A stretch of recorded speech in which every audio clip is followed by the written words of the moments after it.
Hello बच्चों, आइए प्रश्न को पढ़ते हैं। सिद्ध कीजिए कि cos 2 थीटा गुणा में cos 2 फाई प्लस में sin थीटा माइनस फाई की घात 2 माइनस में sin थीटा प्लस फाई की घात 2 बराबर में cos 2 थीटा प्लस 2 फाई। सबसे पहले हमें इस प्रश्न की मुख्य अवधारणा को समझना होगा। हम जानते हैं कि sin a की घात 2 माइनस में sin b की घात 2 का क्या सूत्र होता है। इसका सूत्र होता है हमारे पास यहाँ पर sin में a प्लस b और फिर आगे साइन में a माइनस बी। हम जानते हैं कि cos a प्लस बी का सूत्र क्या होता है। तो cos a प्लस बी का सूत्र हमारे पास होता है यहाँ पर पहला आता है cos a, फिर इसकी गुणा में आता है हमारे पास cos b, बीच में माइनस, फिर आता है sin a और इसकी गुणा में आता है हमारे पास यह sin b। तो अब हम इन दो मुख्य अवधारणाओं का प्रयोग करते हुए अपने प्रश्न को हल करने की ओर चलते हैं। हम क्या करते हैं, अपने प्रश्न का बायां पक्ष ले लेते हैं। तो हमारे प्रश्न का बायां पक्ष क्या है? हमारे प्रश्न का बायां पक्ष है यह है। तो हम देख रहे हैं, इसे मान लेते हैं हम, यह कोण है हमारा, यह है a, तथा इस कोण को मान लेते हैं हम, यह है हमारा b। तो सबसे पहले इन दोनों पदों को लिख लेते हैं। तो पहला पद क्या है? पहला है यहाँ पर cos 2 थीटा, फिर इसकी गुणा में हमारे पास यहाँ पर cos 2 फाई हमने लिख दिया। फिर है हमारा यह चिन्ह प्लस, तो लगा देते हैं यह चिन्ह प्लस। अब क्या है, सूत्र लगा देते हैं, सूत्र संख्या नंबर 1। तो यह क्या है, साइन a की घात 2 माइनस साइन b की घात 2, जो कि हमारा यहाँ पर यह बन रहा है।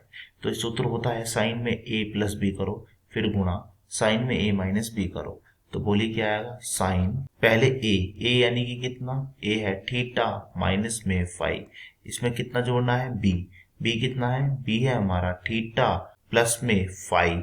अब यह कर देते हैं कोष्टक बंद, फिर आता है दोबारा से फिर साइन, फिर है साइन के अंदर a माइनस बी, ए कितना है, ए है हमारा यहाँ पर थीटा माइनस फाई, बीच में माइनस, फिर फाई बीच में माइनस, फिर आता है हमारा बी कोण यानी कि थीटा प्लस फाई। तो थीटा इसमें बी कोण में आता है बीच में प्लस और यह बाहर है माइनस, तो माइनस प्लस क्या बन जाएगा, माइनस बन जाएगा, और यह फाई कोण। तो हम देख रहे हैं हमारा क्या क्या घटा, हमारा यह फाई कोण इस माइनस फाई कोण से कट गया है, तथा यह थीटा प्लस माइनस यह भी कट गया है। तो हमारा क्या बचा उसे लिख लेते हैं। सबसे पहले हमें लिखना होगा इन दोनों पदों को, यानी cos 2 थीटा गुणा में cos 2 फाई। तो लिख लेते हैं, पहले है cos 2 थीटा और गुणा में क्या है cos 2 फाई।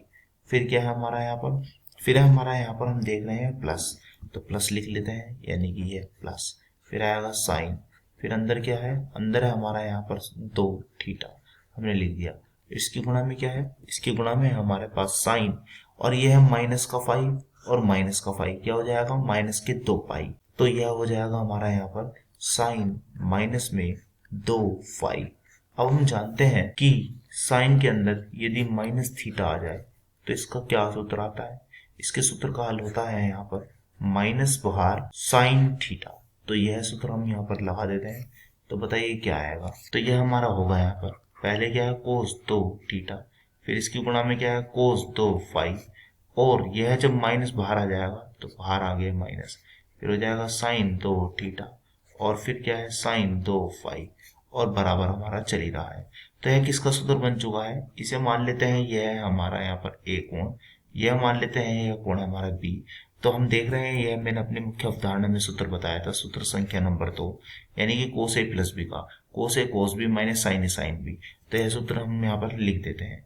तो बराबर पहले cos a यानी कि यह है 2 थीटा और फिर यहाँ पर बीच में प्लस, अब बी कोण यानी कि यह कोण है यहाँ पर 2 फाई का काम कर रहा है।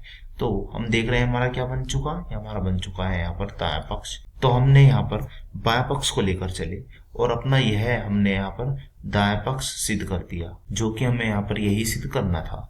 आशा करता हूँ यह प्रश्न आपको समझ में आया होगा। धन्यवाद।